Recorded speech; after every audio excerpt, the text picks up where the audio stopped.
Jake Morrison wiped the sweat from his forehead as he stared out the observation window of Kepler Station. The massive structure stretched out before him like a metal city floating in space, all twisted corridors and mismatched sections that somehow worked together. He had been the chief engineer on this project for 3 years, and today would decide if all their work meant anything to the galaxy. The Galactic Architectural Council was coming. Lisa Harper walked up beside him. Her commander uniform crisp despite the early hour. She looked as nervous as Jake felt, which was saying something. "They should be here in 20 minutes, she said. "Are we ready?" Jake laughed, but it came out bitter. "As ready as we can be for a bunch of aliens who think our entire species builds like drunk children." Through the window, they could see 5 massive ships approaching. Each one was perfect in its own way. The Zalani vessel looked like it was carved from a single giant crystal, all smooth lines and geometric perfection. The Thakari ship was a marvel of mathematical precision, every surface calculated to the smallest detail. The Vulthan craft flowed like liquid metal, organic and beautiful. The Corvin ship was pure industrial might, efficient and powerful. The Dryani vessel grew like a living tree, spiraling and natural. Then there was Kepler Station. Jake had to admit it looked like chaos compared to those alien ships. The main hub was built from Earth materials, but the outer rings used Martian alloys. The docking bays were retrofitted lunar designs. The residential areas looked like someone had taken 6 different architectural styles and welded them together with hope and determination. Emergency patches covered sections where meteorites had hit. Cables ran along the outside of the hull because they had run out of space inside. The whole thing looked like it had been built by a committee of engineers who never talked to each other. "It works, though," Lisa said, reading his thoughts. "That has to count for something." Jake nodded. The station housed 12,000 people comfortably. The life support systems had never failed. The artificial gravity worked perfectly. The power grid could handle anything they threw at it. But would the council see that, or would they just see the mess on the surface? The first ship to dock was the Zalani vessel. Council leader Zeth Prime materialized on the docking platform in a shower of crystalline light. The being was tall and angular, made of what looked like living crystal that reflected the station lights in rainbow patterns. Behind Zeth Prime came the other council members. Master Builder Crix of the Thakari clicked and buzzed as he walked. His insectoid body moved with mechanical precision, 6 legs carrying him in perfectly calculated steps. His compound eyes swept back and forth, already analyzing everything he saw. Bloom-tender Silith of the Dryani swayed as she moved, her plant-like body bending and flowing like a tree in a gentle wind. Green light pulsed along her bark-like skin, and Jake could smell something like fresh rain when she passed. Forge Master Zex of the Corvin clanked with each step. The metallic being was built like a walking factory, all pistons and gears and gleaming steel. Steam vented from ports along his arms as his internal systems worked. The Vulthan representative was harder to see clearly. Windshaper-Neth existed mostly as organized gas held together by force fields, shifting between solid and vapor as needed. When he spoke, his voice came from speakers built into his containment suit. Jake stepped forward and tried his best smile. "Welcome to Kepler Station. I'm Chief Engineer Morrison, and this is Commander Harper. We're honored to have you here." Zeth Prime's crystal face remained expressionless. "We shall see. The initial visual assessment is concerning." Master Builder Crix was already pulling out scanning equipment. Preliminary observations suggest significant deviations from standard construction protocols. The structural integrity appears to rely on methods that are not recognized by any galactic building codes. The aesthetic choices are unusual, added Bloom-tender Silith. Her voice sounded like wind through leaves, but Jake could hear the disapproval. Commander Harper cleared her throat. "Perhaps we could begin the tour. I think you'll find that our methods, while different, are quite effective." Forge Master Zex's metal head tilted as he studied the nearest wall. This appears to be a composite of at least 7 different materials, joined by what I can only describe as primitive welding techniques. The efficiency rating must be terrible. Windshaper-Neth's gaseous form swirled as he examined the air circulation system.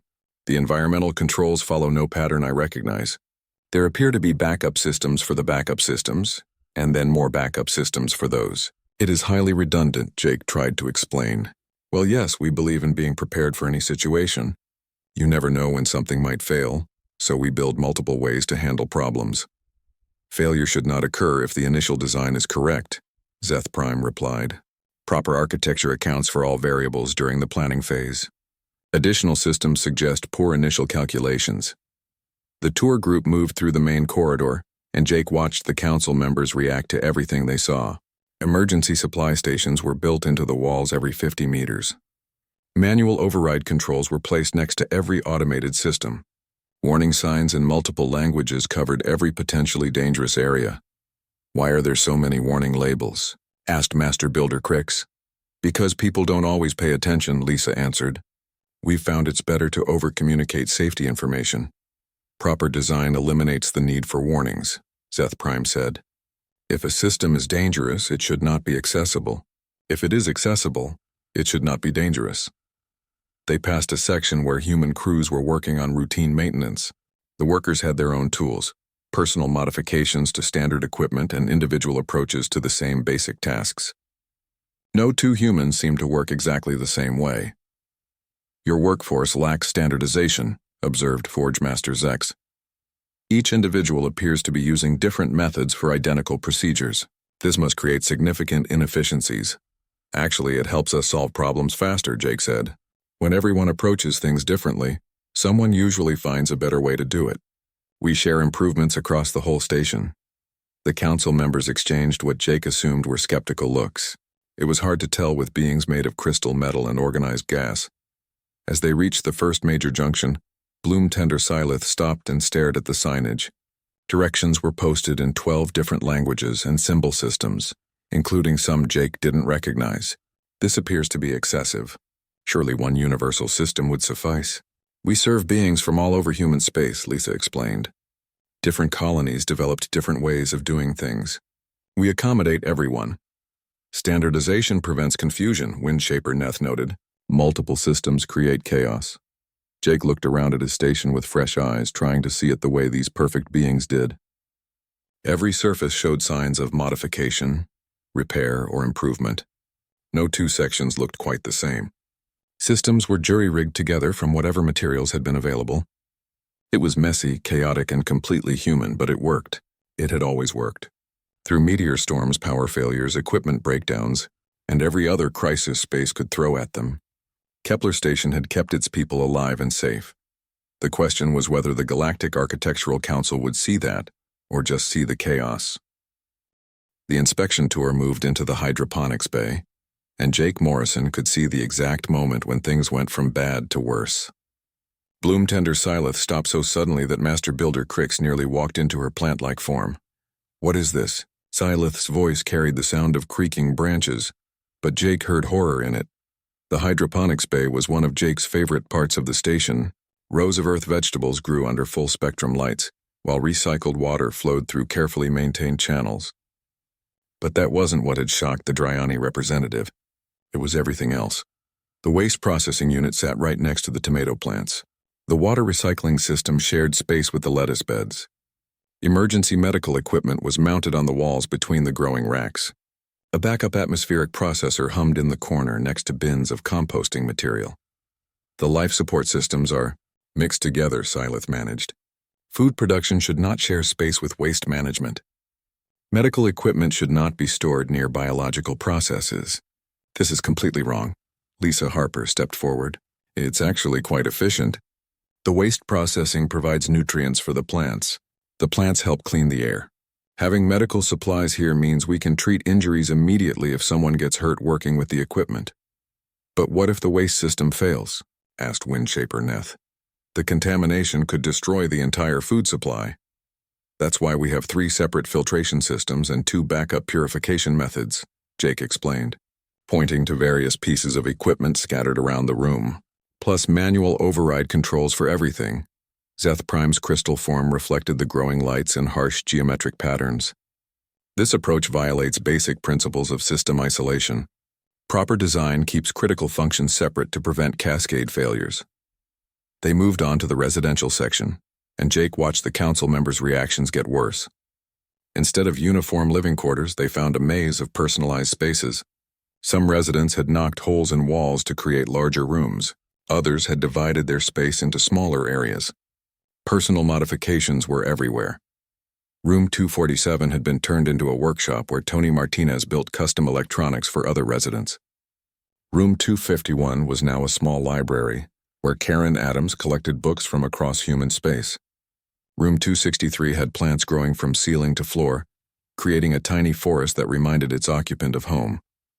"Where are the building plans for these modifications?" Master Builder Crix demanded. His insectoid head swiveled as he calculated structural loads and safety margins. "Most of it is informal," Lisa admitted. "People make requests, we evaluate safety concerns, and if it works, we approve it." "You allow residents to modify critical infrastructure without detailed engineering analysis?" Forge Master Zex's metal form actually seemed to vibrate with shock. "The structural integrity must be constantly compromised."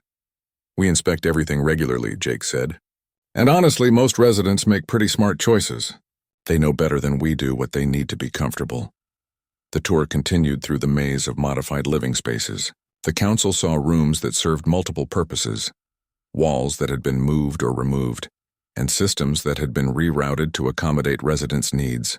Every change was documented, but none of it followed standard architectural practices. "This appears to be controlled chaos," Zeth Prime observed. "It's controlled adaptation," Lisa corrected. "We built a framework that people can modify safely. It makes everyone happier and more productive." The engineering sections proved even more bewildering to their visitors. The power distribution system was Jake's personal masterpiece, and he was proud of it. But he could see it looked insane to beings used to elegant simplicity. Main power flowed through 3 primary conduits, with 7 backup pathways and 12 emergency alternatives. If the main system failed, backup 1 would take over automatically. If backup 1 failed, backup 2 would kick in. If backup 2 failed, there were 10 more options, including a manual system that could be operated with hand cranks if necessary. "This uses over 3 times the materials required for a proper power grid," Forge Master Zex calculated. "The inefficiency is staggering, but we've never had a station-wide power failure," Jake pointed out. "Not once in 3 years. Because proper systems do not fail," Zeth Prime replied. "Redundancy indicates poor initial design." The environmental controls were even worse from the council's perspective. Instead of one central system managing air, water, and temperature for the entire station, humans had built dozens of interconnected subsystems. Each section could be isolated if necessary. Each subsystem had multiple backup methods. Each backup method had manual overrides. Dan Cooper, the station's senior environmental technician, tried to explain. "See? If something goes wrong in Section C, we can isolate it and keep the rest of the station running normally. If the automatic systems fail, we can switch to manual. If the manual systems fail, we can jury-rig temporary solutions." Jury-rig. Windshaper Neth's gaseous form swirled in confusion. "Fix things with whatever we have available," Dan clarified. "Like if the air recycler breaks, we can use parts from the water recycler and the food processor to build a temporary replacement." The council members fell silent. Jake could practically see their minds trying to process the concept of deliberately building systems that could be cannibalized for parts. They reached the command center, and Jake held his breath. This was either going to impress the council or convince them that humans were completely insane. The command center had controls for everything, not just primary controls but backup controls, manual overrides, emergency alternatives, and what the crew called panic buttons. Every automated system could be operated manually if necessary. Every computer system had analog backups. Every electronic control had mechanical alternatives. Commander Harper demonstrated the navigation system. The computer calculates the optimal course automatically. But if the computer fails, we can calculate courses manually using these charts. If the electronic controls fail, we can steer using mechanical linkages. If everything else fails, we can detach the command module and fly it like a fighter ship. "You can what?" Master Builder Crix's compound eyes focused intensely on Harper. "Emergency separation system," Harper explained, pointing to a large red button covered by a clear safety cover. "If the station is about to be destroyed, the command module can separate and carry essential personnel to safety. It has basic life support and propulsion." Zeth Prime studied the button. "You built your administrative center to abandon the rest of the station?" "Only in extreme emergencies," Harper said. "But yes, we believe in having options." The council spent another hour examining the command systems. They found manual controls for automated processes, backup controls for the backup controls, and emergency procedures that seemed to have been designed for situations that might never occur. "Do you have procedures for every possible emergency?" asked Bloomtender Silith. "We try," Harper replied.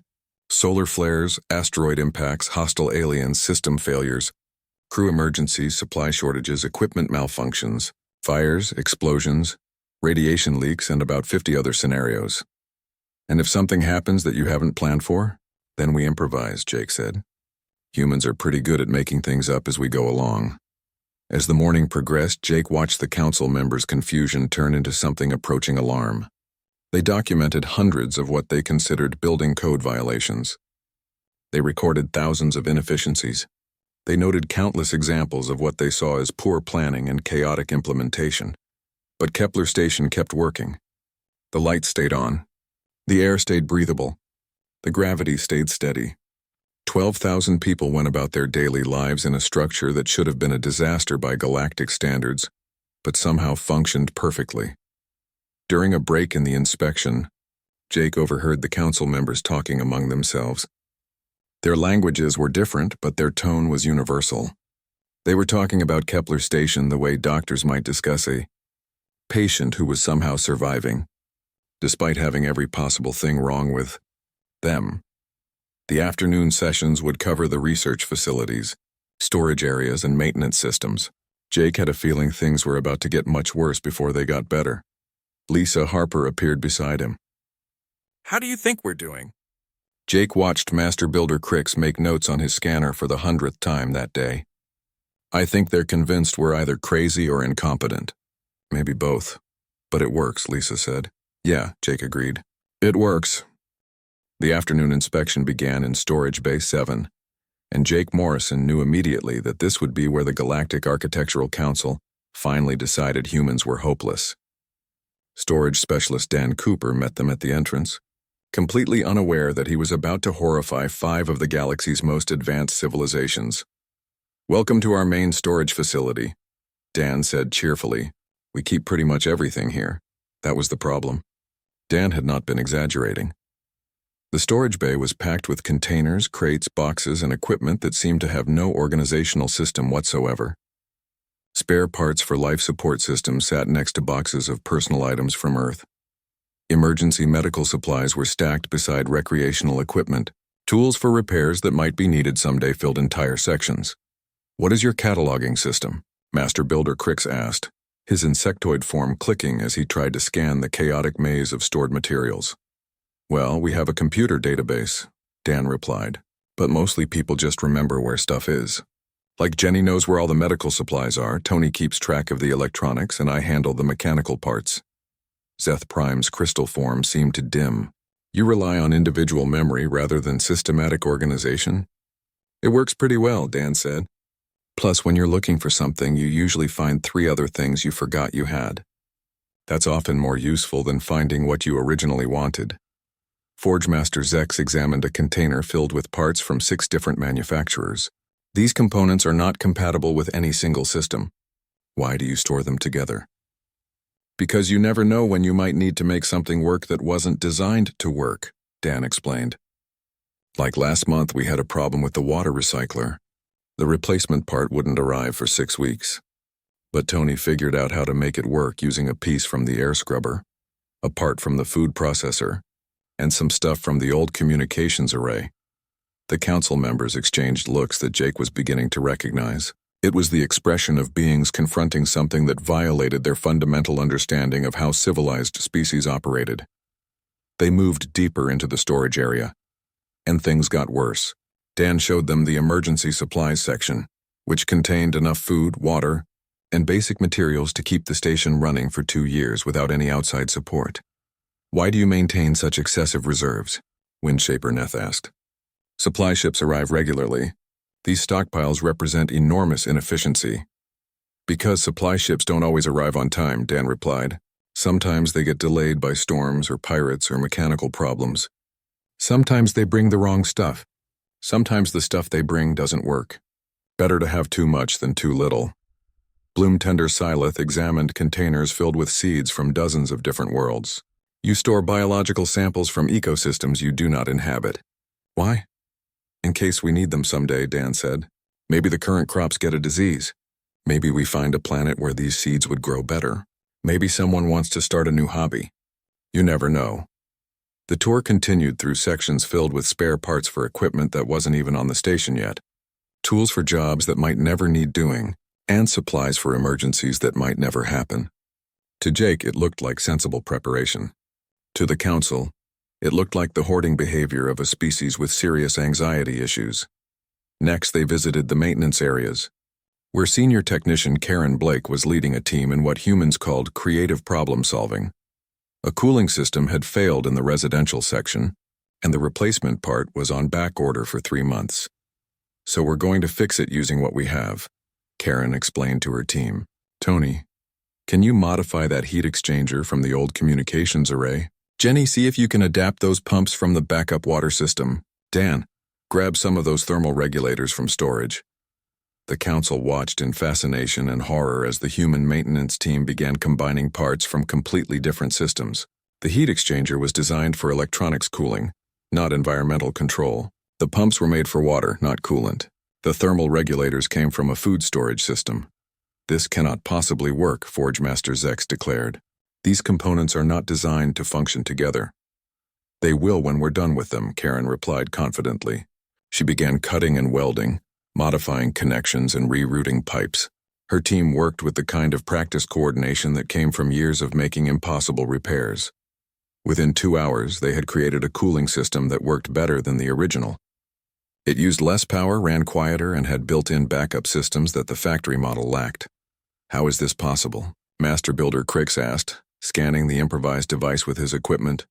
Because we understand how things work, not just how they're supposed to work, Karen said. A heat exchanger is a heat exchanger, whether it's designed for computers or air conditioning. A pump is a pump, whether it's moving water or coolant. You just have to adapt the connections. Dr. Amy Foster met them at the research laboratories, and Jake could tell she was excited to show off her facilities. Amy had no idea that what she considered innovative cross-disciplinary research would strike the council as complete chaos. The main lab combined equipment for particle physics, molecular biology, materials engineering, and computer science. Experiments from different fields shared bench space. Researchers from various disciplines worked side by side on projects that seemed to have nothing to do with each other. Why are these different scientific disciplines housed together? Seth Prime asked. Because that's where the interesting discoveries happen, Amy replied enthusiastically. When a biologist sees what a physicist is doing, they might think of a new way to solve a biological problem. When an engineer watches a chemistry experiment, they might get ideas for better materials. Cross-pollination of ideas leads to innovation. The council observed researchers working on what appeared to be dozens of unrelated projects. One team was studying crystal growth patterns while another worked on protein synthesis. A third group tested new alloys while a fourth developed better computer algorithms. But as Amy explained their work, connections became apparent. The crystal research was helping the protein team understand molecular structures. The protein work was giving the materials team ideas for self-assembling alloys. The computer algorithms were being used to model both crystal growth and protein folding. Everything was connected in ways that weren't obvious from the outside. This appears to be highly inefficient, Bloomtender Silith observed. Specialists should focus on their areas of expertise. They do, Amy said. But they also talk to each other. Some of our best discoveries came from conversations between people working on completely different problems. The final stop was the Emergency Systems Center, where Emergency Coordinator Nick Turner demonstrated the station's crisis response protocols. This was where Jake knew the council would either finally understand human methodology or decide that humans were completely insane. We have protocols for 17 different types of emergencies, Nick explained. Fire, explosion, hull breach, power failure, life support failure, gravity failure, toxic contamination, radiation leak, hostile boarding, asteroid impact, solar storm, equipment cascade failure, medical emergency, food poisoning, water contamination, computer virus, and general catastrophic failure. General catastrophic failure, Windshaper Neth asked. That's for emergencies we haven't thought of yet, Nick replied. The protocol is basically figure out what's wrong and fix it using whatever methods seem appropriate. Nick demonstrated the fire suppression system. Instead of a single centralized approach, the station had dozens of different firefighting methods. Automatic sprinklers for ordinary fires, chemical suppressors for electrical fires, foam systems for fuel fires, vacuum systems for fires in areas where water would cause more damage than the fire itself. Each section can be isolated, Nick explained. Each type of fire gets the appropriate response. Each system has manual overrides in case the automatic sensors fail. And if all else fails, we can vent any section to space to put out fires by removing the oxygen. The evacuation system was even more complex. 17 different evacuation protocols depending on the type of emergency, location of the problem, time of day, and number of people involved. Each protocol had multiple variations and manual override options. What if your people cannot remember which protocol to use? Master Builder Crix asked.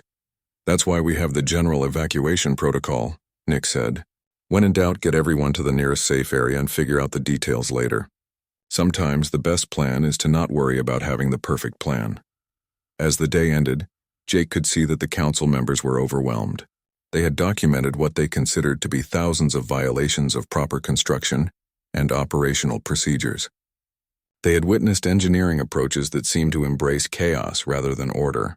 They had seen humans deliberately build systems that were inefficient, redundant, and seemingly random. But they had also seen everything work perfectly. Not once during the entire day had any system failed. Not once had any improvised solution caused problems. The alarm started screaming at exactly 1400 hour station time. Jake Morrison was in the middle of explaining human redundancy philosophy to Master Builder Crix when every emergency warning system on Kepler station began blaring simultaneously. Solar. Storm incoming, came the announcement over the intercom. This is not a drill. All personnel to emergency stations. Estimate arrival in 47 minutes. Jake felt his blood turn cold.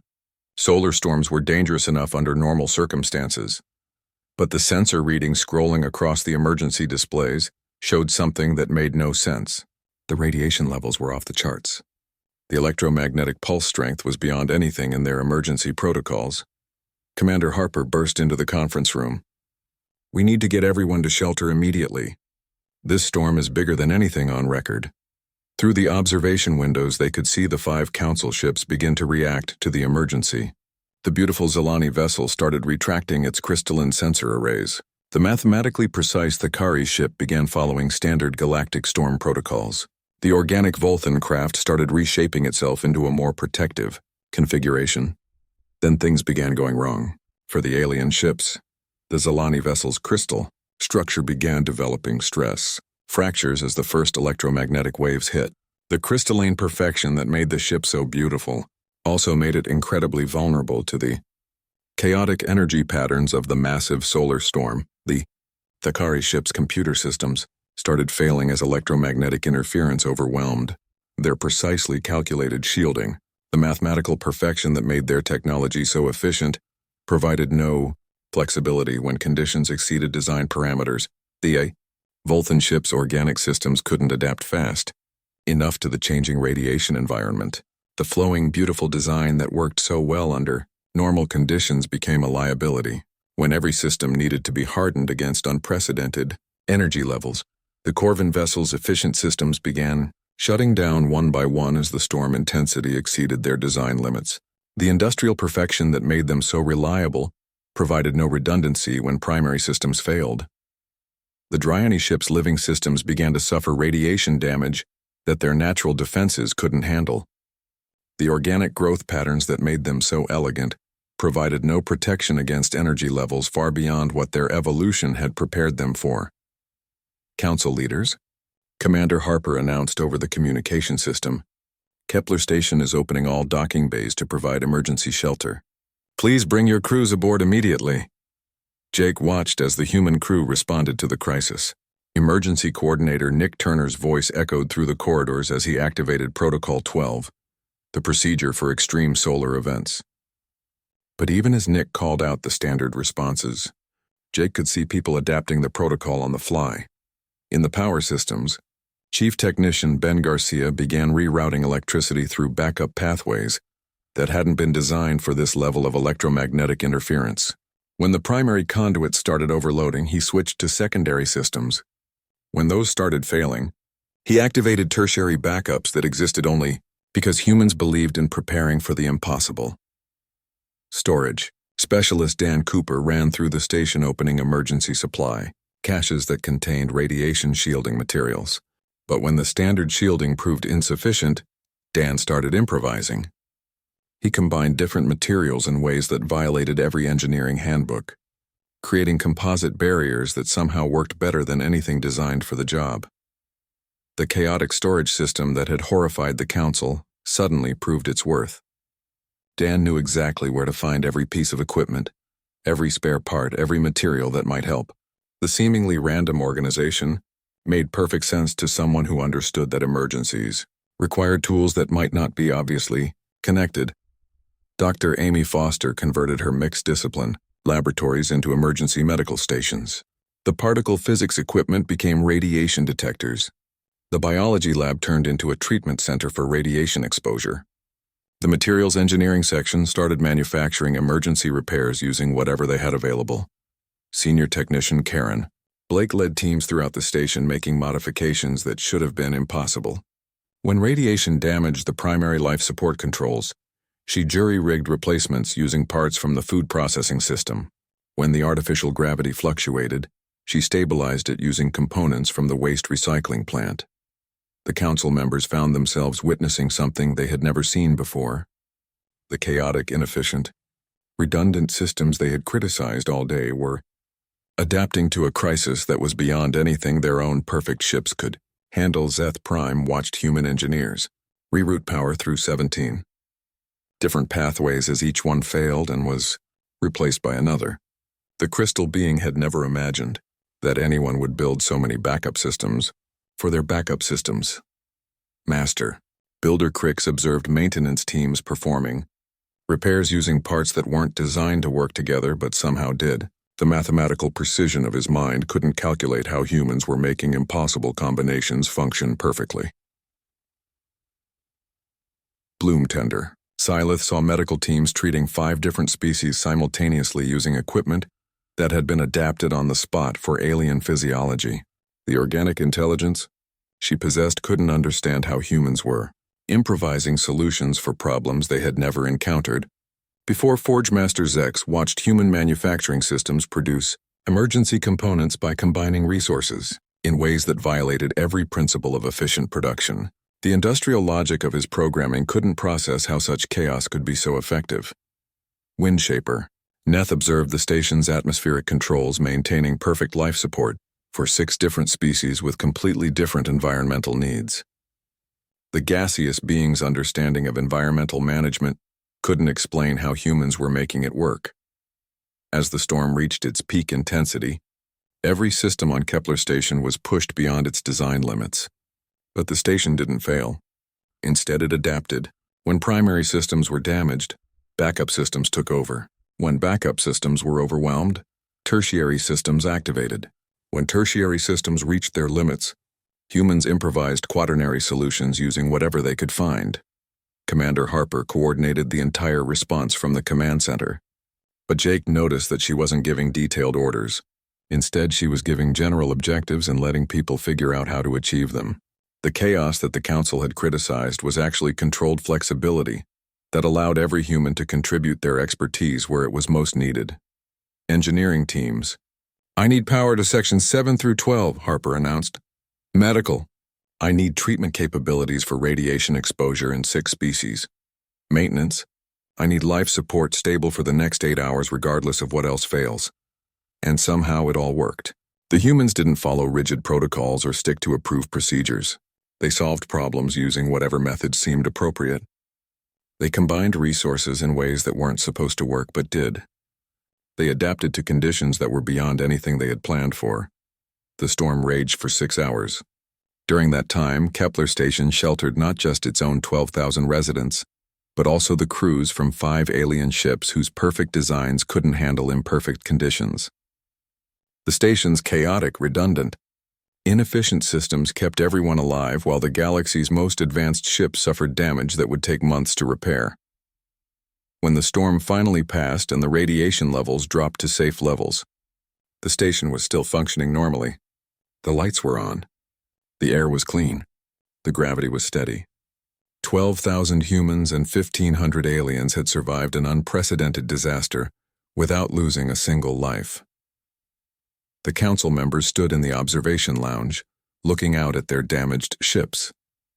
The beautiful vessels that had seemed so superior just hours before now looked fragile and broken, compared to the ugly, chaotic human station that had sheltered them all.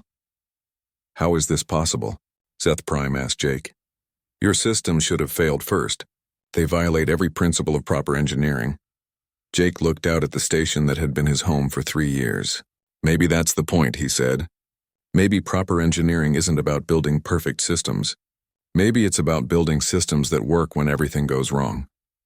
The question now was whether the Galactic Architectural Council would understand that, or whether they would continue to judge human construction by standards that had just proven inadequate when tested by reality. 3 days after the solar storm, the Galactic Architectural Council requested a final meeting with the human leadership. Jake Morrison and Commander Lisa Harper found themselves sitting across from 5 beings who had spent their entire existence believing that perfection was the highest goal of engineering. Council leader Zeth Prime spoke first. The crystal being's voice carried none of the dismissive tone it had held during the inspection. "We must acknowledge that our initial assessment was incomplete." Master Builder Crix's insectoid form clicked softly as he consulted his scanner. "During the solar storm event, your station's performance exceeded all predictable parameters. Our mathematical models cannot explain how systems with such apparent inefficiencies function better than properly designed alternatives." Forge Master Zex's metal body whirred quietly as his internal processors worked. "Our vessels, built according to optimal galactic standards, suffered critical failures. Your station, which violates virtually every established engineering principle, protected all inhabitants successfully." Jake leaned back in his chair. "I think maybe you were looking at the wrong thing." "Explain," requested Windshaper Neth, his gaseous form swirling with what looked like curiosity. "You were judging our station like it was built for normal conditions," Jake said. "Like it was supposed to work in a predictable universe where everything goes according to plan.